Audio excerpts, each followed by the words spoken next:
That's in right. the air. You can cut it with a knife. Let's find out who wins. Ladies and gentlemen, MVP DongRaeGu versus Startail Bomber here in Game 3 on Metropolis.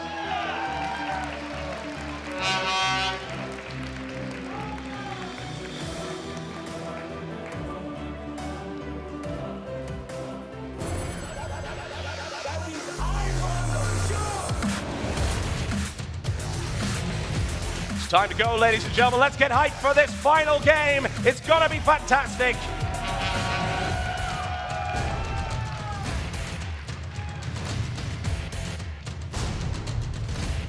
IPL5.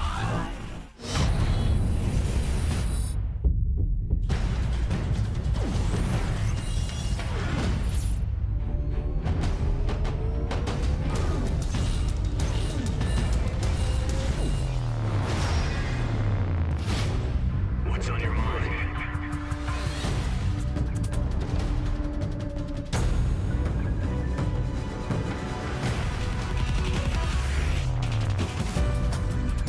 Welcome to IPL5 Metropolis.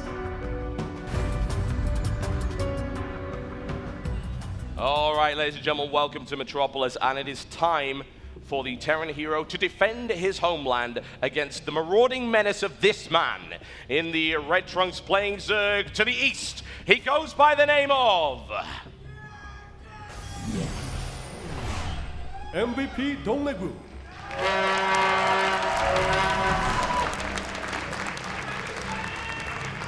Call to battle has been sounded. And Mike Morhaime responds. Expecting to get out sword and shield at any moment and go to battle.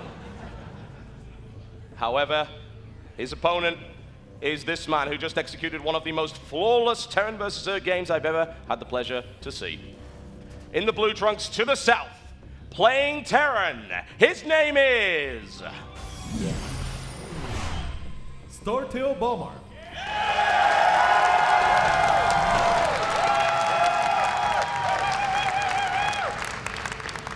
You know, Paul, I don't even know if he needs to build any barracks this game because he's got an army right here. He has, and that could be very, very threatening if DongRaeGu is to feel the vibrations of the cheers when Bomber is called out.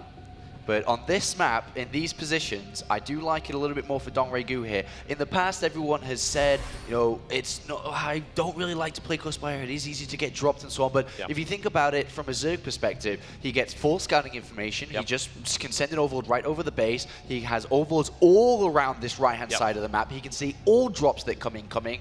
And I think he's going to be quite liking this. But we do see a difference in build from Bomber. He's got the gas down. He's still going command center first, but he will use that gas early on as a reactor, most likely on the barracks, then straight over to a factory. Yeah, very much a possibility. What I've also seen a few players start to do on this map, in these positions, for the very reason that you just stated, is to actually get a very early Viking and to start to deny overlord placement, nail them down all over the place. It's a massive waste of minerals for the Zerg to have to keep replenishing those overlords. And it's not even just about not having the overlords there and having to build them. It's about the time it takes to actually move the overlords into position. It takes forever. So it's one more thing you have to worry about, and you've got several minutes of being blind, essentially, to incoming drops. Yeah, I mean, if you think about the way that Zerg plays, is they're going to be building overlords from the main hatchery for the first 10 minutes of the game, usually. I mean, of course, you'll get a couple from the natural, but how long do they take until they take the third base? It's quite a lot later on, so the majority of overlords are already in the right direction. They just need to be pushed down to the bottom right of this map, and a Viking would be excellent, and Bomber's a player that would do something like that. We've seen it this weekend,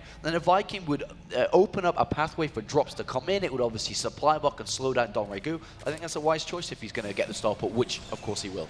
Yeah, we'll see where that goes. The question is, when does he get the starport and what does he initially build from it in the first place? Okay, so we've got the reactor down, and we've also have the factory there as well, and the third command center is on its way here for Bomber. Exactly what we suspected he would have to do on this map, and he's actually comfortable there. While it might seem good for DongRaeGu that he's not being put under a huge amount of initial pressure, you're still giving 3 command centers to Bomber. What that usually means is he's going to build an absurd amount of Marines, and he's going to hit you with them over and over and over again. And you've got to be a player that has the skill to deal with that. DongRaeGu is, of course, a player that can deal with that. But as we saw in the previous game, he eventually collapsed under consistent pressure. Yeah, and to be a champion of any tournament, you need to play a variety of styles. Even though I guess Bomber only plays Bio, he doesn't really play mech often, if at all. But he has a lot of different versions of Bio. For 3 command centers early on, heavy aggression. We saw Combat Shield Hellions early on. We've seen a slower pace game aiming towards the later Raven and Viking combination. So with that usage, I think he's going to be comfortable adapting to the map. As mentioned, he can't play hyper aggressive here. He's going to have to play a little bit more slowed down, focusing on his defense. As we see tanks already coming out, which is #1 in defending against any Roach, any Lynx, any Banelings. Tanks spread out will give him access towards the third base pretty early on. Behind that, he doesn't really need to build barracks. He doesn't need to get a lot of Marines because tanks will do the job for you, which means he can get engineering base down pretty early on to start to upgrade the army that he'll later have.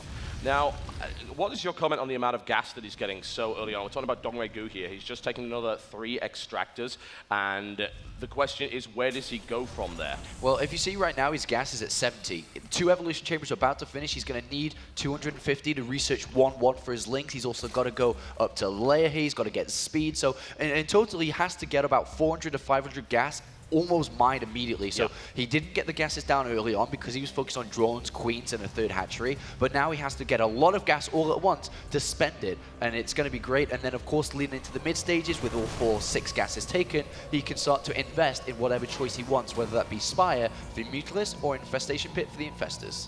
Well, the initial Hellions from Bomber haven't really done a huge amount as of yet. And earlier on, we would have seen the use of that to deny creep tumors, but against that many queens, especially after the queen range buff, that really isn't an option. As we saw, 6 queens and 4 Hellions, no, nothing's really going to happen there. So it's not a huge loss there for Bomber, but at least it gave him a little bit of scouting information and map control for a while. But we are going to be seeing that slower paced Marine tank style from him. I like the fact that he's reverted to this safe build, honestly, but it does give DongRaeGu a few different openings, a few different possibilities, and I've seen DongRaeGu play Mutalist against that style very effectively. I've also seen him play Infestor against that style very effectively, so he's got the options that he wants here. All right, so we do have this Hellion in the middle. It's about to get a nasty surprise. Oh, DongRaeGu's actually going to pull back. I think this is a little trick, actually. He may just turn around and then go for him with speed, or he's just going to go and escape. Never mind. So that single Hellion lives to fight another day. 3rd command center going down reasonably early here, actually, for Bomber. Just going to dump it down immediately. And what do we have? Yes, there is the lair on its way. A macro hatchery being put into play as well. Yep, so super standard game. Excellent, excellent creep spread here from DongRaeGu. As we can notice with 4 queens, he's got that really stretching out far. The question is, Spire or Infestation Pit? It's going to be Spire again, so he's decided to go to his personal style, his preferred style. Is it going to work out? As we can see in the production tab, Combat Shields is on its way. +1 armor and +1 attack is going to be done for the Marines. And then the point made earlier is that can he defend in multiple locations against multiple drops that come incoming while he's trying to harass and play with Mutalists. So we'll see how this is going to shape up. But so far, both of them have not touched each other. They've gone exactly to where they want to be.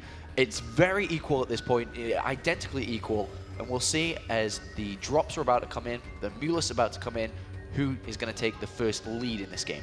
Well, that early 4th base is, I have to think Bomber has timed this out perfectly. He's going right for the, he's just making a beeline for that 4th base there at exactly the right time, and we'll be able to grab that. Nice little bit of Overlord scouting right there, exceptional Overlord scouting, in fact.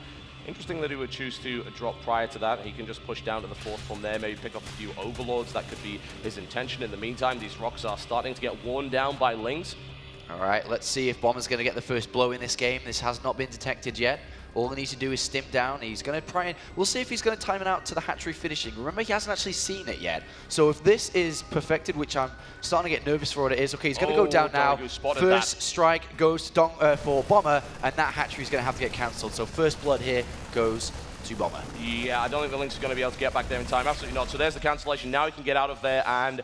well, there are 12 Mutalisks coming initially. That is an unusually high amount, especially with +1 here. Nice drop comes in, but of course, as soon as the Mutalisks come out, then we're going to have to be seeing much more defensive play here for Bomber. He's seen the Mutalisks. That's actually a little bit of a gift to him, assuming he can start to get missile turrets up and prepare his defenses. Yeah, and that's immediately what he's going to do. Remember that drop is still active or around on that 3rd base, which DongRaeGu is looking and hunting for. And he will find it, and it will get killed. Doesn't want to lose a Mutalist, though. As you see, he pulls his Mutalist back. Doesn't want to waste units. Yeah, Bomber will just sit there for as long as he can, do as much damage as he can, which is not really a lot to that Ling and Mutalisk composition, unsurprisingly, but here is the defensive phase of the game for the Terran player. When the Mutalisks are active, it usually means drops are very difficult to pull off unless you know exactly where the Mutas are at any given time. And when there's creep spread across the map, that means that you're not going to know where they are at any given time, unless, of course, they happen to be in your base in the first place. This creep spread is insane, it is actually. 30 ridiculous. minutes. Look at how many tumors there are across the map, and we're about to see, as you said, the defensive Terran. How well is he going to defend? He's already lost the sensor tower. It's not too much. There is a Thor as well here, but that is a lot of Banelings being morphed right outside the front door. But look at the tank spread. Is DongRaeGu going to be able to go for this? That's a lot of gas invested. There are no infestors. Oh, dear me. Is he going to be able to crush through? Obviously, if we see Bomber move out, he's going to get crushed. But if he's in a good defensive stance, then he's going to have 2-2 on his Marines as well. It's about to complete, as well as the +1 on the tanks. Is DongRaeGu going to just walk into this? Oh, yeah, it looks like DongRaeGu very well might. He's delaying just a little bit, and now he's going to come into play. These bunkers actually acting as spotters, doing a little bit of damage to Banelings, detonating several. And here comes the tank fire. Huge tank fire here for Bomber. Oh, my God! The defense is incredible! That was beautiful there by Bomber, held it exactly how he wanted to, and now that's really difficult for it is really difficult for DongRaeGu to play now because he's lost so much gas investment. He hasn't even started pathogen glands, I don't think. He's only just now got the hive on the way, and this just allows Bomber to get out of that defensive stance. Of course, he'll have turrets and a handful of Marines left around for the harassment of the Mutalisk, but he can take a 4th base, no problems, no questions asked. This is looking really good for Bomber at the moment. That could not have gone any better. He was absolutely prepared for that. He knew what his opponent was going to bring into play. These Mutalisks, as you said, still a bit of a pain, especially with +1. 1 missile turret will not be enough. Hell, even 2 isn't really enough to keep away that many Mutalisks. And DongRaeGu will want to be doing as much damage as possible here. He's able to kick in a supply block and a 200 supply Terran. Not going to help Maul that much, but at the moment, this is where we see Bomber try and move out. And this is going to be the longest push in history. Look at the road he has to take in order to get to DongRaeGu's base. That's right, the purple brick road here. Going to be very difficult to travel on. As 3-3 is on its way for Bomber. He is starting to clear up the creep. There's a lot of Mutalisks, a lot of links here. A few units get donated. Yep, a few Banelings detonated as well. He's probably not too concerned about losing those Marines. He can very easily reinforce and is already doing just that. Thor count's pretty good as well. Here comes another charge right here from DongRaeGu, looking to try and overwhelm this. The tank placement is once again great and will be more than enough to push back that many Banelings. Wow, another fight victory for Bomber. Again, he's won 2 really convincing ones now. And through all of these aggressions, only really just now are we seeing the 4th base of DongRaeGu get utilized. He's only just got drones over there and starting to mine. The Ultimus Cavern is on the way. It's quite a way away. And this attack's going to get pushed away just as easily, I feel. Here comes the spread, and it detonates on the Thor, doing very little. The Marines don't care at all. The Thor trying to provide some fire support, but DongRaeGu, with just too many units, is able to overwhelm this push, and the medevacs are under great threat here as well. DongRaeGu with a vicious counterstroke. I mean, this is the size of the map. This is the problem for Bomber. How many times does he have to take a fight before he even gets across the halfway line? Yeah. He took 3 fights, including the defense, and he didn't even cross the Zelnoga towers. That's how big this map is. That's why it is so favored towards Zerg. And DongRaeGu is now starting, after cleaning that up, to get back into game. He does have the Ultras Cavern and the Great Aspire at the same time, though Bomber's obviously nowhere near out of it yet. He's got so many command centers on the way. He's got his 3-3 about to finish as well. Risky, rolling the dice right here in Vegas here for Bomber, but he's been able to bypass the remaining of those Mutalisks. Ventral Sacs, pneumaticized carapace coming in right here. Some interesting stuff right now for DongRaeGu as he takes another big tank salvo. Marines push forward to try and do as much damage as they can, catching out yet another Baneling. Oh, the Mutalisk spotted it, so rolling the dice clearly did not work out there, and Bomber not able to get to safety and even tried to drop the Marine, so that's shut down. And Link's coming in. Where's the tank support? Ooh, DongRaeGu is wary of those tanks, and rightfully so. He does know where they are. The creep is there. 3-3 has kicked in as well, and those upgrades are not in fact ready, and somehow, some way, he's managed to sneak in right here. Got a Drop one Marine. Oh, he does it perfectly. So he drops good. the single Marine on the Baneling and then gets out, just gets rid of the Baneling. That was great target fire. Really fast reactions from Bomber to hit that down and then drop a Marine on the other Baneling. Really, really good. But something from lurks Bomber. beneath, Apollo. Something lurks beneath. The Great Aspire is about to complete. There was an Ultralisk cabin going up as well. I believe DongRaeGu is giving himself the option for both at this point. And if Bomber keeps having to take these fights, he doesn't actually get anywhere. Oh my god! Huge amounts of Banelings obliterated there. Not really enough Marines to push that back without doing significant damage to the tanks, but he gets through anyway. Another drop comes in for Bomber. The Mutalisk count is very, very low here. It's not able to get everywhere at once. Yeah, these 3-3 Marines will fight with a valiant effort, but there are too many units there. The creep is finally starting to push its way back now. It is starting to go back to DongRaeGu's base, but as you said, the Brutals are on their way. 3 starports likewise. Bomber needs this base down, and he's going to have to put some concentration onto getting that down, because if he doesn't, he has to get the gas. He needs the gas to support Ravens, to support Vikings, if he wants to beat the Brutal Infestor combination. And even then, he's got to be worried about this Ultralisk tech switch that could come in at pretty much any time. We'll see some tricky stuff throughout this tournament, whereby it's been a case of, oh, I'm going to switch over. No, I'm not. I'm going to switch over much, much earlier than you would have otherwise expected. Or I'm just going to build both and come up with this really dangerous tier 3 composition. This 4th base still needs to go down. It's being blocked here by Lings. Bomber just so focused on the center of the map, he's not able to clean that up as of yet. Takes his Elnaga tower, gets a little bit more information. Those medevacs starting to evacuate. The Brutal count is not very high at the moment. The Mutalisk count isn't either, but it will be enough perhaps to deny this drop. Needs to really drop those Marines out of there, but looks like he's not going to get the chance. And what on earth is that? That is a couple of Overlords filled with Lings, possibly for harassment potential into the main base. Another drop comes here from Bomber, but that's now a 5-base Zerg he's having to contend with. That's right, and DongRaeGu's playing this really well. He's defending great. He's going to drop the main base of Bomber as well to say, you drop me, I drop you. And he's going to start to hit the production lines as well. This is an excellent game, an epic game, a final game. Remember, this is 1-1. The winner moves on, the loser goes home. Oh, there's so many drops going on all over the map. And a push. This is a 4-pronged attack right here from Bomber. The Lings don't even realize the tanks are there. This Hive is taking significant damage. Oh. Another drop comes in right here from the side, doing yet more damage to the economy of DongRaeGu. And he's being hit over and over and over again. Supply count is looking really good here for Bomber, but can he actually get into position? The Brutal count is really low. The economic damage being done is stellar right here from Bomber. There aren't any more Broodlords coming out. DongRaeGu doesn't have the bank to make that happen. That's right, Bomber's playing this really well. He needs to get his 5th down. I'm so surprised he hasn't done that yet. He needs the money to keep up this level of aggression, but he's doing really well with the gas that he backed throughout this game. The Ravens are starting to come out to combat those Broodlords. Tanks are going to come relatively useless very shortly, but the amount of air, especially with +2 ship weapons. A nice shot coming in right there. Here come the Brutals. Needs to unsiege right now before he loses too many tanks. That'll be at least 2. He's not paying attention. That's 6 tanks he's going to donate in the center right there because he's been working on this. Oh, Infestor's coming out of nowhere. There's the grab coming in once again. And a mistake from Bomber. Not good at all. You don't want to lose that many tanks at this stage. And yeah. DongRaeGu taking every advantage he possibly can here, but he is still behind in terms of supply. DongRaeGu continues to get hammered. So many Vikings coming out.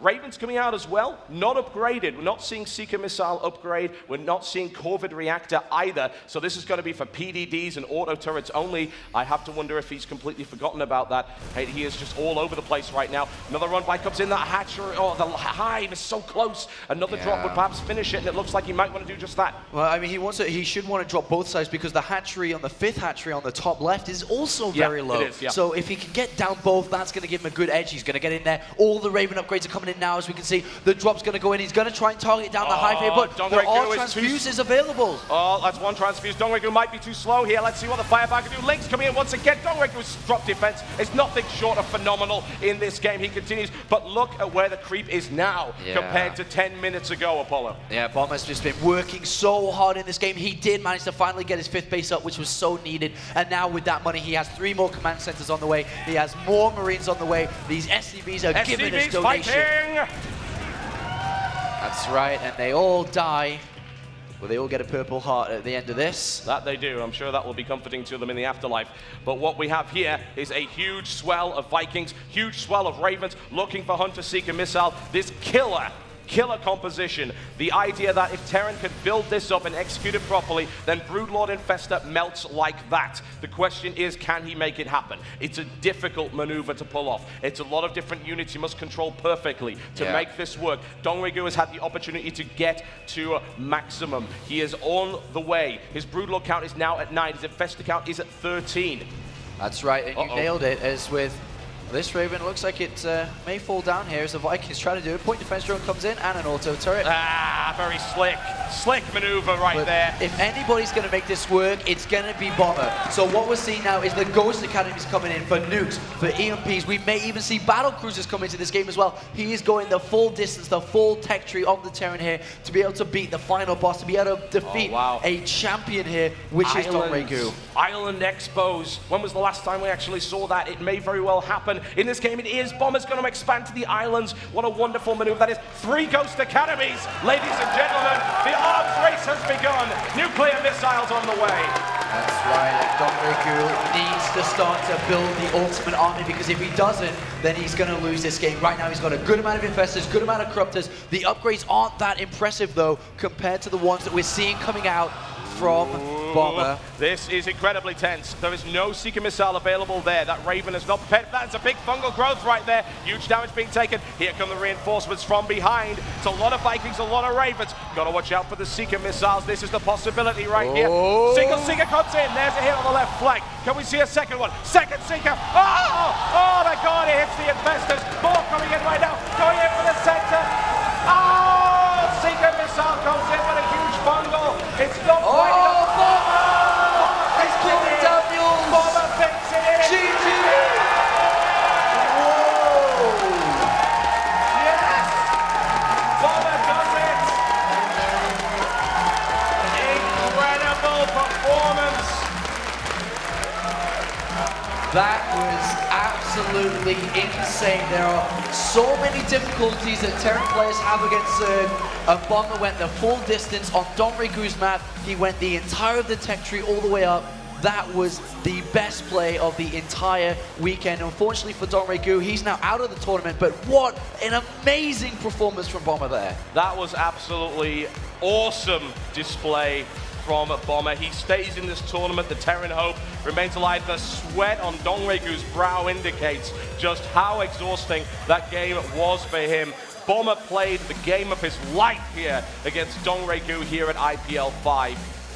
That was so impressive from Bomber. And DongRaeGu, you know, as much as he must be very frustrated going out of the tournament, he's obviously watching the replay being like, what just happened there? Who was that playing? Because that was spectacular. There, of course, were small mistakes made on both parties, but in a long 30-minute game, as you can see, the amount of effort that was put into that, the sweat dripping down his forehead, that was just insane. That was incredible here from Bomber, and while other players would perhaps come out of the booth for their adoration, he's probably watching the replay thinking, what could I do better for the next round? Because there are many Zerg left in this tournament that Bomber is going to have to deal with. DongRaeGu, of course, a massive obstacle, but that was an incredible performance. And if Bomber can keep repeating that, then we may very well see that fabled Terran in the finals, because that was just phenomenal. Yeah, and there are a lot more, as you said, Zergs to come for Bomber, as he's moved on to the round 6 of the final bracket, and he has to go up against TSL Symbol in his next game. Wow. So this is only just begun. Bomber has got a long road ahead of him. Our next game on this stage, though, is going to be MVP Sniper going up against TSL Pult. The other remaining